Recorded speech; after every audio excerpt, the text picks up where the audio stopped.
जब बाप का साया सर से उठ जाता है तो इंसान बिल्कुल टूट जाता है, चाहे कितना भी कोई टेंशन फ्री हो, लेकिन जैसे ही वालिद का इंतकाल होता है वो टूट जाया करता है। ऐसे ही एक लड़का था, उसकी उम्र 8 साल की थी। उसके वालिद जिंदा थे, माँ भी जिंदा थी।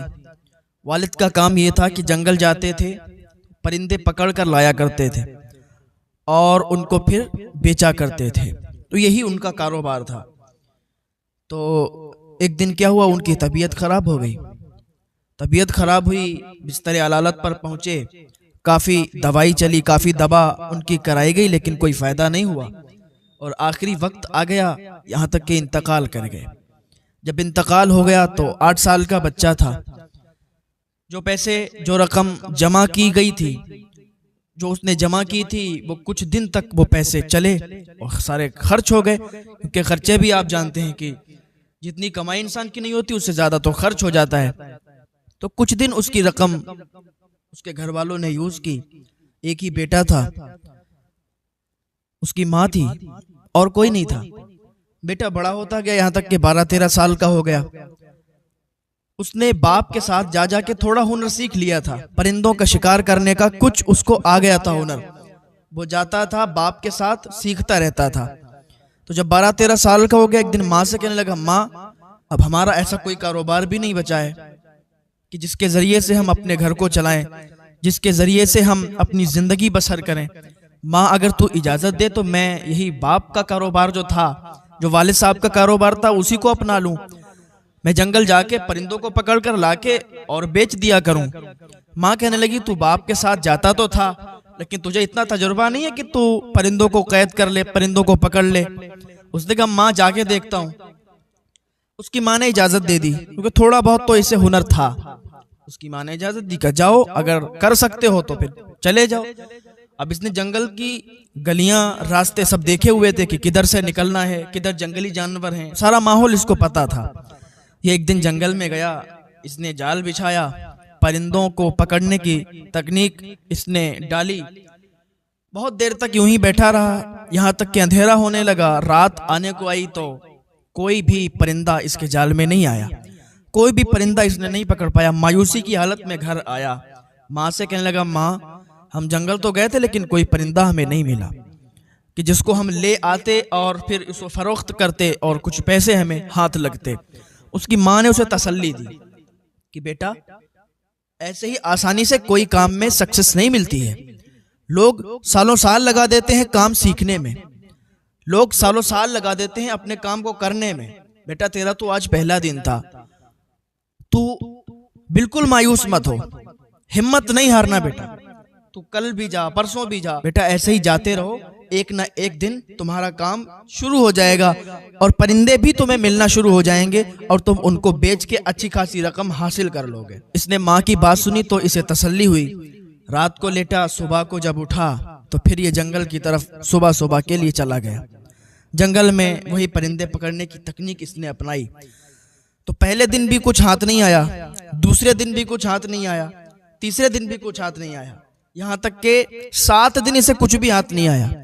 8वें दिन जब ये गया तो मायूस नहीं था। बहुत से लोग काम शुरू करते हैं, कोई कारोबार करते हैं, अगर चलता नहीं है तो फिर मायूस हो जाते हैं, उसको बंद करने के सोचते हैं, और यही सबसे बड़ी उनकी गलती होती है। क्योंकि एक काम, कोई भी काम हो, उसको चलते थोड़ा टाइम लगता है। तो 8वें दिन जब ये गया जंगल में तो एक परिंदा इसके हाथ लगा, और वो परिंदा कैसा था, उसके कई रंग थे। तो वो परिंदा इसे हाथ में लगा और ये पकड़ कर लाया, इसने पिंजरे में कैद किया, बंद किया, उसको दाना पानी डाला। सुबह हुई तो इसने सोचा था कि मैं इसको बेच दूंगा तो इसको बेच के अच्छे दाम मिल जाएंगे। सुबह हुई तो क्या देखते हैं कि उस परिंदे ने एक अंडा दिया, और वो अंडा भी 4-5 या शायद 7 रंग का था। उसमें कई कलर थे अंडे में। तो उस अंडे को देखा, उससे पहले उसने वो अंडा नहीं देखा, तो जो उसके यहाँ उस परिंदे ने अंडा दिया, उस परिंदे को देखकर उसने सोचा चलो बाजार जाएं, इसको बेच दें, हो सकता है शायद कोई इसको खरीद ले और अच्छे पैसे दे दे। तो उसने वो अंडा उठाया, अंडा उठाने के बाद बाजार की तरफ चला गया।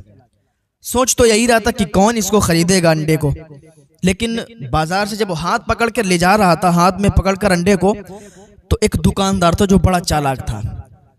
तो उस दुकानदार ने जब देखा अंडे का कलर कि इसमें कई ज्यादा कलर हैं, तो उस लड़के को बुलाया, कहा इधर आओ, कहा जो अंडा तुम हाथ में रखते हो क्या इसको बेचते हो, क्या इसको बेचोगे? तो उसने कहा हाँ बेचेंगे, कितने रुपए दे दोगे? तो उस दुकानदार ने कहा बताओ तुम कितने लोगे? अब ये लड़का था, इसने सोचा कि ज्यादा से ज्यादा कितने मिल सकते हैं, 10 रुपए का अंडा होगा और इससे ज्यादा कौन खरीदेगा। उसने कहा भाई 10 रुपए का देंगे। उसने कहा ठीक है। चालाक दुकानदार था, उसने 10 रुपए का अंडा खरीद लिया और 10 रुपए का अंडा खरीदने के बाद कहा ठीक है अब तुम जाओ। जब दूसरा दिन हुआ तो फिर उस परिंदे ने वही अंडा दिया उसी कलर का। फिर वो बाजार के लिए निकला बेचने के लिए, तो फिर वही चालाक दुकानदार इसको मिला और उसने फिर 10 रुपए में अंडा खरीद लिया। अब यहाँ तक कि रोज वो परिंदा अंडा देता और ये रोज इसी तरीके से उसी दुकानदार को बेचता रहा। अब वो दुकानदार क्या करता था, वो दुकानदार बादशाह के यहाँ जाके उस अंडे को अच्छी कीमत में फरोख्त कर देता था, अच्छे पैसों में उसे बेच देता था और बादशाह उसको खरीद लिया करता था। इसे खबर हो गई कि हमारा 10 रुपए का अंडा ये खरीदता और बादशाह के दरबार में जाके अच्छी कीमत इसकी लगती है, बादशाह के दरबार में जाके अच्छे पैसों में ये बेचता है जाके। तो एक दिन वो बादशाह के दरबार में गया और बादशाह से कहा कि बादशाह सलामत, आप उस दुकानदार से अंडा खरीदते हो? कहा मैं खरीदता हूँ। कहा वो 10 रुपए का अंडा खरीदता है और आपको इतना ज्यादा महंगा बेचता है, तो क्यों ना आप डायरेक्ट मुझसे खरीद लिया करें अंडा। अगर आप मुझसे वो अंडा खरीदेंगे तो हमें ही फायदा होगा, हमारा परिंदा है, हम उसको 10 रुपए में जाके बेचते हैं, वो आपको ज्यादा में आके देता है, तो फायदा तो सारा उसको होता है, हमें तो कोई फायदा नहीं होता है। तो बादशाह ने कहा तुम्हारी बात तो ठीक है, तो तुम ही अंडा आके और यहाँ पहुंचाते रहना। उसने कहा ठीक है। अच्छा, चालाक दुकानदार को पता चला कि इसने ऐसा ऐसा किया, बादशाह के पास गया, मेरी शिकायत की कि मैं उसको महंगा अंडा देता हूँ, 10 रुपए का खरीदता हूँ। ये सारा मामला जब इसको पता चला तो ये जल गया, इसको बड़ा गुस्सा आया। अब ये बादशाह के पास गया और कहने लगा बादशाह सलामत। बादशाह भी उसका दिमाग थोड़ा ऐसा ही था, बेवकूफ टाइप का बादशाह था। कहा बादशाह सलामत, आप रोज उससे अंडा खरीदेंगे तो क्यों ना सबसे बेहतर बात यह है कि उसका परिंदा ही आप ले लीजिए और पैसे भी मत दीजिए, आपकी ही मिल्कियत में तो है। और आप अगर उससे कहेंगे तो पैसों की कोई बात ही नहीं होगी, आपको तो फ्री वो ऐसे ही दे देगा के। हालांकि बादशाह के लिए कोई पैसों की और वो अंडे और उस परिंदे की कीमत बादशाह के लिए क्या माने रखती है, लेकिन वो कंजूस बादशाह था, बेवकूफ बादशाह था। उस चालाक दुकानदार की बात मान के कहा ठीक है, उसको दरबार में पेश किया जाए। उस लड़के को दरबार में पेश किया गया। कहा भाई तुम अपना परिंदा यहीं रख के जाओ, अपना परिंदा हमें दे के जाओ। अब बादशाह ने जब कह दिया था तो वो इनकार तो कर नहीं सकता था। कहा ठीक है हुजूर, जैसी आपकी मर्जी। लड़के ने क्या किया, वो परिंदा बादशाह को दे दिया। अब इस लड़के के पास एक ही आमदनी का जरिया था, वो परिंदा था, वो भी बादशाह ने ले लिया। अब ये फिर खाली हाथ। अब ये रोज जंगल में जाता, कोई परिंदा नहीं आता था। एक दिन गया तो बेहतर तरीके से इसने अपना काम शुरू किया और बढ़िया तरीके से जाल बना के ले गया, तो काफी परिंदे फंसे। तो वो फिर उसने बाजार में जब फरोख्त करना शुरू किए तो अच्छी कीमत मिली। दूसरे दिन गया और ज्यादा फंसे। इसी तरीके से इसका कारोबार बहुत ऊंचा चला गया और बहुत अच्छा ये मुनाफा भी इसको मिलता गया, तो काफी अच्छा काम चलने लगा। रोज जाता जंगल में परिंदे लाता और रोज फरोख्त करता। शहर में मशहूर हो गया, किसी को भी कोई परिंदे की जरूरत होती थी वो इसके पास आ जाता था, मांगता था, उसको अच्छी कीमत में बेच दिया करता था। इसका कारोबार बहुत ऊंचा चला गया था। अच्छा, जो दुकानदार था वो जलने लगा, उसको हसद हो गया। वो चालाक दुकानदार जलने लगा तो बादशाह के पास गया और बादशाह से शिकायत की कि बादशाह सलामत, ये जो परिंदा आपने लिया है, ऐसा परिंदा अगर एक और आपको मिल जाए तो बहुत बेहतर होगा, और ये 2 परिंदे होंगे तो फिर अच्छा लगेगा। तो बादशाह बेवकूफ था, उसने कहा हाँ बात तो तुम्हारी सही है। कहा उसको दरबार में पेश किया जाए। उस लड़के को फिर दरबार में बुलाया गया। बादशाह ने कहा कि देखो ऐसा परिंदा हमें चाहिए और 40 दिन के अंदर हमें ये परिंदा चाहिए, वरना तुम्हें और तुम्हारी माँ को, तुम्हारी वालिदा को कत्ल करवा दिया जाएगा। लड़का था, डर गया। कहा ठीक है 40 दिन के अंदर आपको परिंदा लाएंगे। लड़का बहुत परेशान हुआ, घर आके बड़ा मायूस, बड़ा उदास हो गया। माँ से कहने लगा माँ ऐसी शर्त बादशाह ने रख दी है।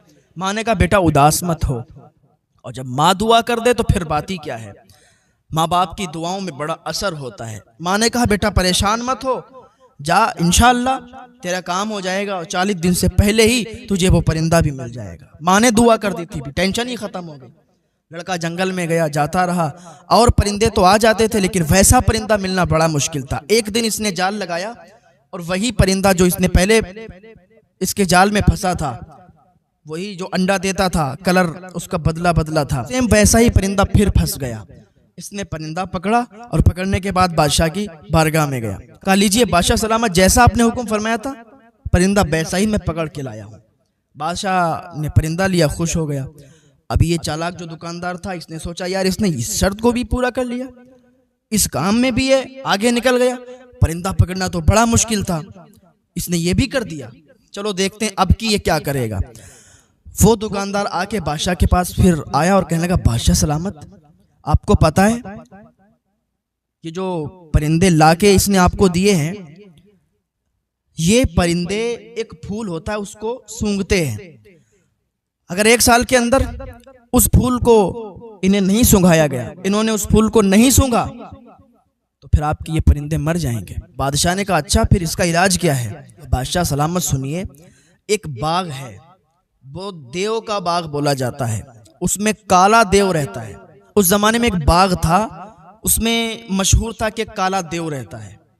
का बादशाह सलामत, उसी बाग में वो फूल है और वो फूल एक ही बंदा तोड़ के ला सकता है, और वो है ये परिंदे वाला, इसके अलावा कोई भी ला नहीं सकता है। ये दुकानदार ये सोच रहा था कि उस बाग में जब ये जाएगा तो मर जाएगा, वापस ही नहीं आएगा, सारा कारोबार भी खत्म हो जाएगा। लेकिन कोई लाख बुरा चाहे तो क्या होता है, वही होता है जो मंजूर खुदा होता है। कोई तुम्हें लाख दबाना चाहे, कोई तुम्हें लाख गिराना चाहे, कोई तुम्हारे कारोबार से तुम्हें लाख नीचा करना चाहे, कोई नहीं कर सकता जब तक अल्लाह रब्बुल इज्जत ना चाहे।